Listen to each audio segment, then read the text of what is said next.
Recently, a Russian submarine was spotted surfacing near the HMS Queen Elizabeth, the UK's flagship aircraft carrier.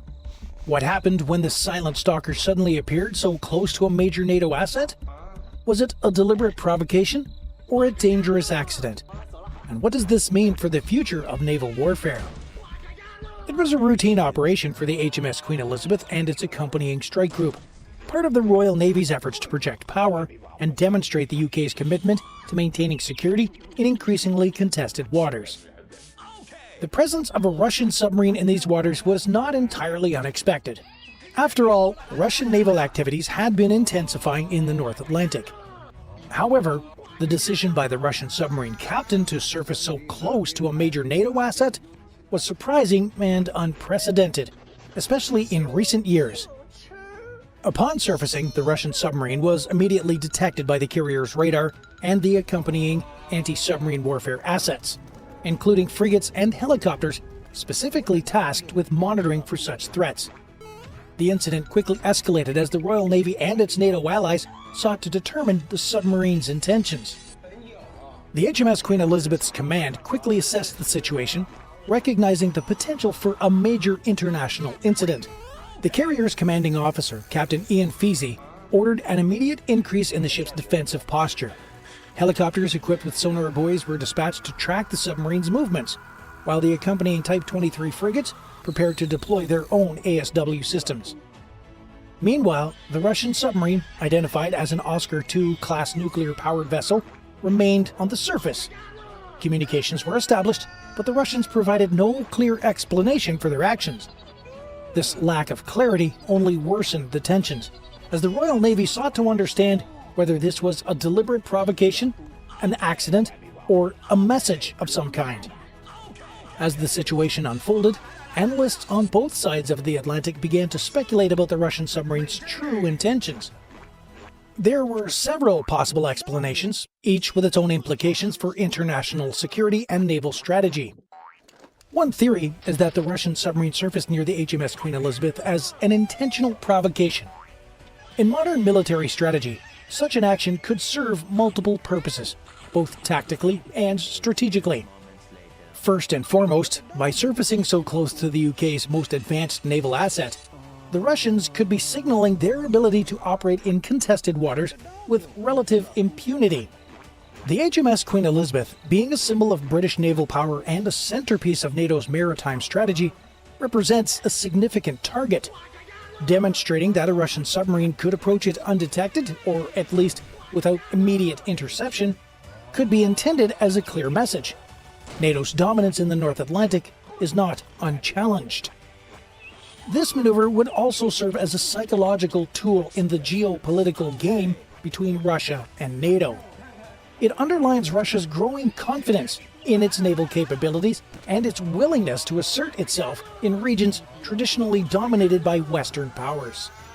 Such a move would remind NATO that the Russian Navy remains a potent force, capable of contesting NATO's control of critical maritime routes. Another reason for such a provocation could be to test NATO's response protocols. By surfacing near the Queen Elizabeth, the Russian sub might have been gauging how quickly and effectively the Royal Navy and its allies would react. The speed, coordination, and the nature of NATO's response could provide valuable intelligence to Russian military planners. This information could be used to refine their strategies for future engagements, whether in peacetime maneuvers or more hostile scenarios. Provocations of this nature are not uncommon in military strategy. They allow one side to assess the readiness and resolve of their adversaries without crossing the threshold into open conflict. The data gathered from such encounters can inform everything from tactical decisions to broader strategic doctrines. The act of surfacing so close to a carrier strike group could also be a demonstration of Russia's technological capabilities. Modern submarines are equipped with advanced stealth technology, making them difficult to detect even for sophisticated ASW systems. By surfacing, the Russian Navy may have been showcasing their effectiveness of their submarine stealth features, implying that they were able to get close to a high-value target like the HMS Queen Elizabeth without even being detected. This demonstration would not only boost the morale of the Russian military, but also serve as a form of deterrence. It sends a message to NATO that Russian subs are a serious threat that must be taken into account in any future naval operations. This could influence NATO's strategic planning, forcing them to allocate more resources to ASW capabilities and potentially altering their deployment strategies in the North Atlantic and beyond. On a broader scale, such a provocative act could have significant political implications. It could be seen as a direct challenge to NATO's authority and a way to undermine confidence in the alliance's ability to protect its member states, in a time when international alliances are under strain and global power dynamics are shifting. Such an incident could be used by Russia to weaken the resolve of NATO countries, particularly those that are geographically closer to Russia and more directly threatened by its military actions. But what do you think? Was this surfacing an intentional provocation or something else entirely? Let us know in the comments below. While one plausible theory is that the surfacing was a deliberate provocation, several other explanations also need to be considered. These include the possibility of a technical malfunction, an intelligence gathering mission, or even a navigational error. Each of these scenarios offers a different perspective on the event, so let's dive into those possibilities. Subs are marvels of modern engineering, designed to operate undetected beneath the ocean surface for extended periods. However, like any complex machinery, they're not immune to technical malfunctions. The possibility that the Russian sub surfaced due to a technical issue is a credible explanation, especially given the age and the operational history of the Oscar II class submarine. The Oscar II class subs, introduced in the 1980s, are intimidating vessels equipped with advanced weaponry and capable of remaining submerged for long periods. However, despite their capabilities, these subs are aging, and maintaining them in peak operational condition presents significant challenges. Components wear out, technology becomes outdated, and the harsh marine environment takes its toll on even the most robust systems. Mechanical issues in subs can range from minor inconveniences to critical failures. For instance, a problem with the propulsion system could force a sub to the surface, as could issues with the vessel's power supply or oxygen systems. In some cases, submarines have even been known to surface due to malfunctions in their ballast tanks, which control buoyancy. Such a malfunction could prevent the sub from maintaining its depth, forcing it to the surface unexpectedly. If the Russian submarine surfaced due to a technical malfunction, it would have been an embarrassing incident for the Russian Navy. Military submarines are expected to operate silently and efficiently, and an unplanned surfacing could expose the vessel to detection and tracking by NATO forces. Moreover, the incident could have compromised the sub's mission, whether it was a routine patrol or something more sensitive, such as intelligence gathering. The Russian military would likely have been eager to downplay the significance of such a malfunction, both to preserve the credibility of its sub-fleet and to avoid drawing attention to any potential vulnerabilities. In the world of military strategy, perception is crucial, and admitting to a technical failure could undermine Russia's image as a formidable naval power. From a wider perspective, a technical malfunction in an aging submarine highlights the ongoing challenges faced by militaries that rely on older platforms. While newer classes of subs are being developed and deployed, many navies, including Russia's, continue to operate older vessels. Ensuring the reliability of these subs requires extensive maintenance and upgrades, which can be costly and time-consuming. But let's talk more about the possibility that the sub was engaged in an intelligence gathering mission. Subs are often used for reconnaissance, electronic surveillance, and data collection, particularly in contested or strategically significant areas. The vicinity of the sub to the HMS Queen Elizabeth, a key NATO asset, suggests that it could have been attempting to gather valuable information. Submarines are uniquely suited to intelligence gathering missions due to their stealth and their ability to operate undetected in enemy waters. They can deploy a variety of sensors and equipment to monitor communications, track ship movements, and even collect electronic signals. In some cases, subs are even equipped with specialized intelligence gathering tools, such as towed arrays or periscopes fitted with advanced optics and electronic sensors. Given the strategic importance of the HMS Queen Elizabeth and its accompanying strike group, it is plausible that the Russian sub was tasked with gathering intelligence on NATO's naval capabilities and operational patterns. By surfacing, the sub might have been attempting to use its periscopes or electronic sensors to collect data on the carrier group's movements, communications, or even its radar and defense systems. Intelligence gathering missions are inherently risky, especially when conducted near an adversary's key assets. If the Russian sub was indeed on such a mission, its unexpected surfacing could indicate that something went wrong. Perhaps the submarine was detected by NATO forces, forcing it to surface to avoid further escalation. Alternatively, the submarine might have been attempting to reposition itself or gather additional data but miscalculated the timing or the location of its surfacing. The rewards of successful intelligence gathering are significant. By collecting detailed information on NATO's carrier strike group, the Russian military could gain insights into its operational capabilities, including the effectiveness of its ASW defenses, communications protocols, and overall readiness. This information could be used to refine Russian naval tactics or develop countermeasures to NATO strategies. However, the risks are equally high. If the sub's mission was exposed, it could lead to diplomatic fallout and increased tensions between Russia and NATO.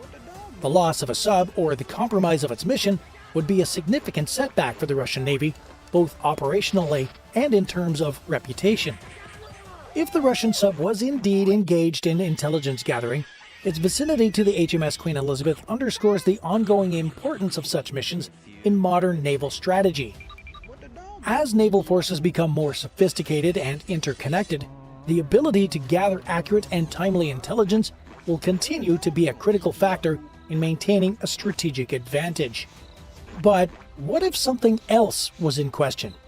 While less likely, the possibility that the Russian sub surfaced due to a navigational error cannot be entirely ruled out. Navigational errors, though rare, do happen, particularly in the challenging underwater environment of the North Atlantic.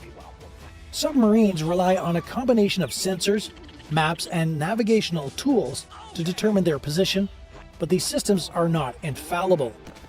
Navigating a submarine is a complicated and demanding task. Unlike surface vessels, subs cannot rely on GPS signals or visual landmarks to determine their position. Instead, they use a combination of inertial navigation systems, or INS, sonar, and underwater charts. INS relies on accelerometers and gyroscopes to track the sub's movements, but over time, even small errors in measurement can accumulate, leading to a significant discrepancy between the sub's estimated and actual positions. Additionally, sonar systems are used to map the ocean floor and avoid underwater obstacles, but these systems can be affected by various factors, including water temperature, salinity, and the presence of other vessels. In some cases, subs can also use dead reckoning, a method of estimating position based on speed, course, and time. However, dead reckoning is prone to errors, especially over long distances or in areas with strong currents. Given the complexity of underwater navigation, it is conceivable that the Russian sub's crew could have made a mistake that led to the vessel surfacing in an unintended location. Such errors are more likely in challenging environments like the North Atlantic, where underwater terrain is varied and weather conditions can be harsh. If the Russian sub surfaced due to a navigational error, it would be likely a source of considerable embarrassment for the Russian Navy. Navigational errors can compromise the safety of the sub and its crew, as well as the success of the mission. In this case, the error could have led the sub surfacing near a major NATO asset, creating an unintended and potentially dangerous situation. For the Russian military, admitting to a navigational error could suggest deficiencies in their training, equipment, or operational procedures. It could also lead to questions about the reliability of their sub fleet and their ability to operate effectively in contested waters. From a strategic perspective, a navigational error that results in an unintended encounter with an adversary's forces can have serious consequences. Even if the error is recognized and acknowledged, it could still lead to increased tensions and the potential for miscalculation or escalation. In a worst-case scenario, a navigational error could result in a collision or an other incident that could spark a broader conflict. But what exactly happened after the Russian sub surfaced near the HMS Queen Elizabeth? The surfacing of the Russian sub so close to the Queen Elizabeth did not go unnoticed in diplomatic and military circles. Almost immediately, the UK government was looking for answers from Moscow, demanding to know why the sub had been operating so close to its flagship carrier. The Russian government in turn downplayed the incident, insisting that the submarine had been on a routine patrol and that its surfacing was unrelated to the presence of the British carrier. However, the UK and its NATO allies were not satisfied with that explanation. In the days following the incident, NATO forces in the region were placed on heightened alert, with additional ASW patrols and surveillance missions conducted to monitor Russian naval activities. The incident led to a flurry of diplomatic exchanges, with NATO officials warning Russia against any further provocations. This triggered a reassessment of naval strategies on both sides. For NATO, the incident highlighted the need for improved ASW capabilities and greater coordination among member states. For Russia, the incident was likely seen as a success, demonstrating their ability to challenge NATO forces in their own backyard. However, it also showed the risks of such actions, as any miscalculation could have led to more serious confrontations. Now, let's explore two harsh possibilities that could have unfolded. One of the most dangerous possibilities in any submarine encounter is the risk of a collision. Submarines, particularly when operating close to the surface, are vulnerable to colliding with surface vessels, especially in congested or contested waters. If the Russian sub had not been detected in time, a collision with the HMS Queen Elizabeth or one of its escort ships could have occurred. A collision between a sub and a surface vessel, especially one as large and as critical as an aircraft carrier, could have dire consequences. For the sub, the impact could result in severe damage or even sinking, leading to the loss of the vessel and its crew. Submarines are designed to withstand certain levels of pressure, but a collision could compromise their hull integrity, resulting in flooding or structural failure. For the surface ship, the damage could vary from minor hull breaches to major structural damage. An aircraft carrier like the HMS Queen Elizabeth is a complex and highly engineered vessel, and even minor damage could impair its operational capabilities. In severe cases, a collision could lead to significant damage to critical systems or propulsion, potentially forcing the carrier to return to port for repairs, or, in the worst-case scenario, abandoning its mission. Such a collision would likely escalate tensions dramatically. The immediate response would involve both naval forces scrambling to assess the damage and determine the cause of the incident. The political and military fallout could be significant, with both NATO and Russia potentially blaming each other for the accident. This could lead to heightened diplomatic tensions and a rapid escalation of hostilities, as both sides might view the collision as an intentional act of aggression rather than an accident. Another potential scenario involves the Russian submarine launching a missile attack on the HMS Queen Elizabeth or its escort ships. While this scenario might seem extreme, the risk of miscalculation or accidental escalation cannot be ruled out. Modern subs are equipped with various weapon systems, including ballistic and cruise missiles, which could be used in a high-stakes encounter. If the Russian submarine had launched a missile attack, the immediate consequences would be catastrophic. The HMS Queen Elizabeth and its escorts are equipped with advanced defense systems designed to intercept and neutralize missile threats. However, the effectiveness of these systems can be compromised by factors such as missile speed, electronic warfare countermeasures, and the sheer volume of incoming threats. A successful missile strike could cause significant damage to the carrier, potentially resulting in loss of life, mission failure, and extensive damage to the ship's systems. The impact on NATO forces would be substantial, both in terms of operational capability and strategic posture. The response to such an attack would be swift and severe, likely involving a coordinated military and diplomatic response from NATO to address the aggression and prevent further escalation. The aftermath of a missile attack would involve a complex series of investigations and retaliatory actions. Both sides would engage in intense diplomatic and military maneuvers, with potential repercussions for global security and stability. The incident could provoke a broader conflict, with increased military deployments and heightened alert levels across Europe and beyond. So now that we have covered it all,